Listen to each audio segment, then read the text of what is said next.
যারা সম্প্রতি অষ্টম শ্রেণী থেকে নবম শ্রেণীতে উঠবে এবং কোন বিভাগ সায়েন্স আর্টস কমার্স কোনটি নেওয়া তোমার জন্য ভালো হবে সে বিষয় নিয়ে ভুগছো, চিন্তা ভাবনা করছো, এখনও সিদ্ধান্ত নিতে পারোনি।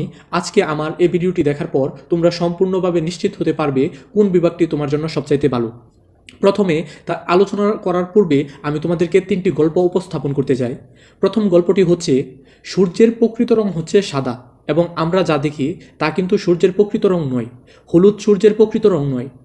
দ্বিতীয় গল্পটি হচ্ছে একজন ঊর্ধ্বতন সরকারি কর্মকর্তা তোমাদের এলাকায় ঘুষ খেতে এসেছে এবং কোনো ক্রমে তুমি আইনের সব জটিল বিষয় দিয়ে ঘুষ খুবই নিকৃষ্ট একটি অপরাধ তা তুলে ধরেছ, যার ফলশ্রুতিতে বয়ে ওই কর্মকর্তা তোমার পায়ে ধরে ক্ষমা চেয়ে চলে গেল এলাকা থেকে।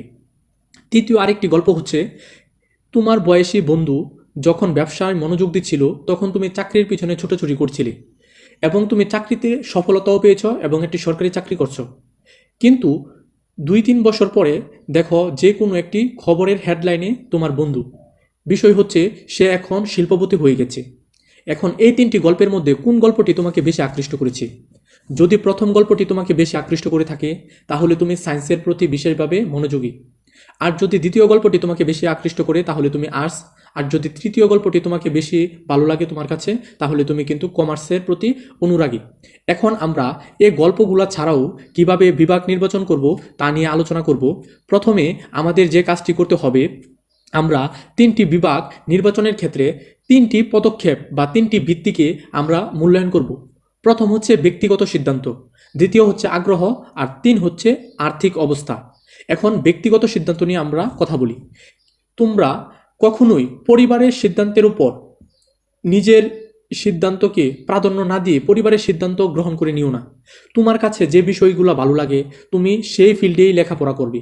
তোমাদের মনে রাখতে হবে সায়েন্স আর্টস কমার্স কোনোটিই কিন্তু ভালো নয় এবং কোনোটিই কিন্তু খারাপ নয়, সকলই সমান।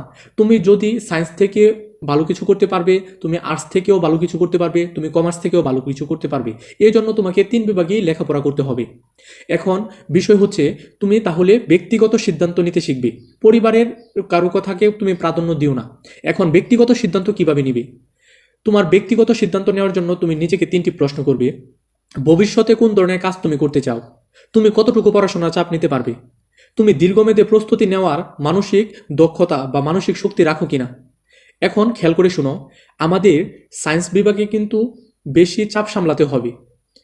পড়াশোনার স্বাভাবিক বা মাঝারি টাইপের চাপ সামলাতে হবে হচ্ছে কমার্সে, এবং আর্টসে তুলনামূলকভাবে একেবারে কম চাপ সামলাতে হয়। এখন এই বিষয়ের পর আমরা যে বিষয়টি নিয়ে কথা বলছি সেটি হচ্ছে আগ্রহ। তুমি কোন বিষয়টি পড়লে অনেক বেশি মজা পাও, কোন বিষয়ে তোমার দক্ষতা আছে, কোন বিষয়ে তোমার নিজের ইচ্ছা আছে, সেই বিষয়গুলো খুবই গুরুত্বপূর্ণ। তোমার যদি বিজ্ঞান, গণিত কিংবা সংখ্যা নিয়ে কাজ করতে ভালো লাগে তাহলে অবশ্যই তুমি সায়েন্স নেবে। যদি তোমার ভাষা, ইতিহাস অথবা সমাজ নিয়ে কাজ করতে ইচ্ছে হয় তাহলে অবশ্যই তোমার আর্টসে যাওয়া উচিত। হিসাব, অর্থনীতি কিংবা ব্যবসা করার ক্ষেত্রে যদি তোমার মনোযোগ থাকে তাহলে অবশ্যই তোমার কমার্স নেওয়া উচিত। এখন যে বিষয়টি অনেকে আলোচনা করে না, আমি সেই বিষয়টি আলোচনা করছি, এটি হচ্ছে আর্থিক অবস্থা। আর্থিক অবস্থা কিন্তু খুবই গুরুত্বপূর্ণ একটি ফ্যাক্টর। তোমরা মনে রাখবে সবচেয়ে বেশি ব্যয় হয় সায়েন্সে। সায়েন্সে কিন্তু কোচিং, প্র্যাকটিক্যাল, বই এগুলোর পিছিয়ে অনেক বেশি টাকা খরচ হয় এবং ভবিষ্যতে মেডিকেল, ইঞ্জিনিয়ারিং, কোচিংয়ের খরচও কিন্তু অনেক বেশি হয়ে থাকে। তবে হ্যাঁ, এটা কিন্তু সত্যি, কেরিয়ারের সুযোগ সবথেকে বেশি সায়েন্সেই রয়েছে। এখন আমরা কথা বলবো কমার্স নিয়ে। কমার্সে কিন্তু ব্যয় মাঝারি প্রকৃতির হয়ে থাকে।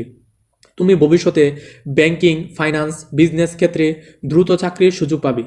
ব্যবসায়িক কেরিয়ারের জন্য এটি কিন্তু শক্ত ভিত্তি হিসাবে কাজ করবে। আর্টসের ক্ষেত্রে ব্যয় একেবারে কম বা তুলনামূলক কম বললেই চলে এবং ভবিষ্যতে তুমি বিভিন্ন ধরনের সরকারি চাকরি, শিক্ষকতা করতে পারবে।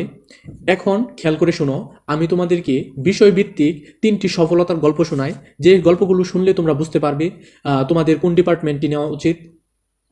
রাফি গ্রামের স্কুল থেকে ইঞ্জিনিয়ার। রাফি বিজ্ঞান ও গণিতকে ভালোবাসত। সবাই বলেছিল সায়েন্স কঠিন, কিন্তু সে নিজের আগ্রহে বিশ্বাস করেছিল। নিয়মিত পড়াশোনা, সমস্যা সমাধানের দক্ষতা এবং কঠোর পরিশ্রম তাকে ইঞ্জিনিয়ারিং ভর্তি পরীক্ষায় সাফল্য এনে দেয়। আজ সে একটি ভালো প্রতিষ্ঠানের ইঞ্জিনিয়ার। 2 নম্বর গল্পটি হচ্ছে সোনিয়া বাংলা, ইতিহাস, সামাজিক বিষয়গুলোতে আগ্রহী ছিল। সে আর্টস নিল এবং তার বিশ্লেষণী ক্ষমতা এবং উন্নত চিন্তাভাবনার পরবর্তীতে সে বিসিএস পরীক্ষায় সফল হলো। এখন সে সরকারি কর্মকর্তার দায়িত্ব পালন করছে। তৃতীয় গল্পটি হচ্ছে, রাহাত গণিতে খুব বেশি শক্তিশালী ছিল না, কিন্তু হিসাব ও ব্যবসা তার ভালো লাগতো। কমার্স নেওয়ার পর হিসাব বিজ্ঞানের তার অনেক সহজ মনে হয় এবং পরবর্তীতে বিবিএ শেষে সে একটি ব্যাংকে চাকরি পায়। ধীরে ধীরে উন্নতি লাভ করে সে অফিসার পদে পদোন্নতি পায়। এই তিনটি সফলতার গল্প। প্রথমটি ছিল সায়েন্সের, দ্বিতীয়টি ছিল আর্টসের এবং তৃতীয়টি ছিল কমার্সের।